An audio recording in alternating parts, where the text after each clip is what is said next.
Hi folks, today I'm just gonna do a bit of DIY on my car, and the reason for that is because I had a problem with the steering some time ago, and because of that my clock spring just killed itself, so I don't have any signal by the horn now. So yeah, I bought myself a cheap one from eBay. Cost me about, I think, probably about £30 or something like that some time ago. As you can see, it's for W163. So yeah, because this is a Mercedes W163 400 CDI. And how am I gonna do that is quite easy and simple, and I already untied all the nuts and bolts to make it easier and faster for you, but it's just exactly the same even if I would have have you with me here for a few minutes. So on the back of the steering wheel here we have two Allen screws to get the airbag off. And note that before you do the airbag off, make sure you disconnect your battery completely so you wouldn't have any airbags blown in your face. Okay, so this comes off. You have the hooks, the wires here for the airbags, and when you take them off from the airbag, make sure first you get these clips off. Can't do it with one hand. Just a sec. There you are. So you have these pins here that you have to take them out first, and then you take this out of the airbag, and then when you put it back in, you put the wire in, and then you put the safety on, and that's it. It's done. These wires, the black ones, are the ones that connect the signal, the horn.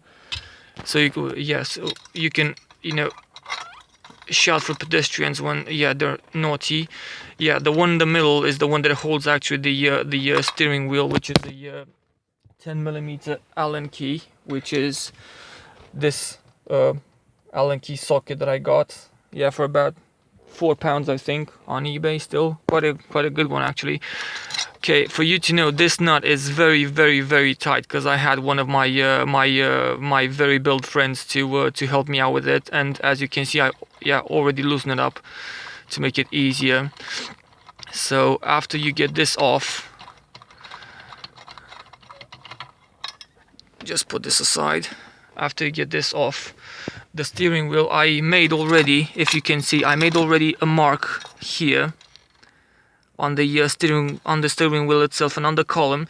And one thing for you to know before you take the steering wheel off, make sure your car is level with the steering wheel right, as right as possible, so you wouldn't have any unalignment in your wheels afterwards.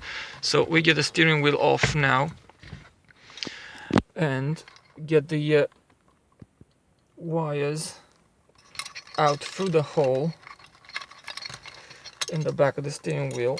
Okay, let's can't do this one with one hand. I'll just try. It's not very professional, but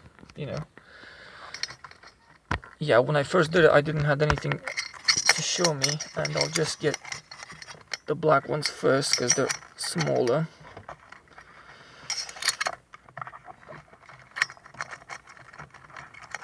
That's it. And now the other ones one by one.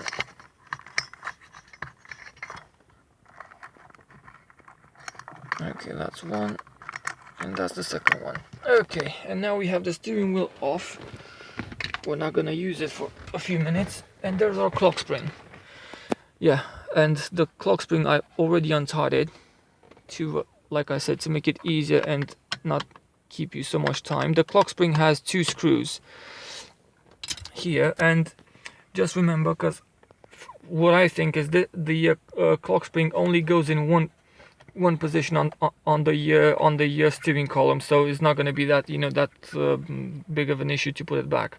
So just take it out easily because it has a connector on the back, as you can see over there.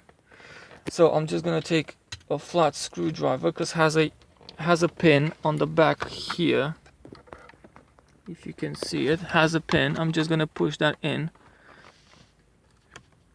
and that's it, and it's out. Yep, and there's the there's the steering wheel with no clock spring and no steering, column with no steering wheel. There's the clock spring, which probably has something, you know, done in it.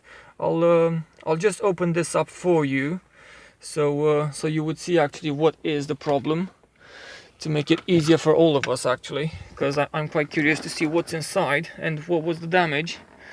Okay, I'll just pause this a bit so I can open it. I mean, when you open it, you just have to, you know, I might get this out.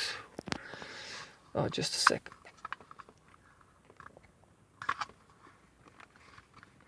On the back here is just some plastic, you know, things that hold it together. I'll just pause this a bit and come back and back again. Okay, so there we are. This is the clock spring from the Mercedes, and as you can see, yeah, it was completely done, because this end here should have been that end over there should have been actually stuck there, but for some reason it came off. I don't know why, but whatever. Yeah, probably because the steering wheel was going a bit too far on the on one side or to the other. Well, I don't actually know, but the thing is that, you know, I got it open, so that is it. I'm just gonna put this away with everything. So basically everything that you put it back is just the other way around. Make sure you don't lose any nuts and bolts, because you're gonna need them. So that's it. Cheers.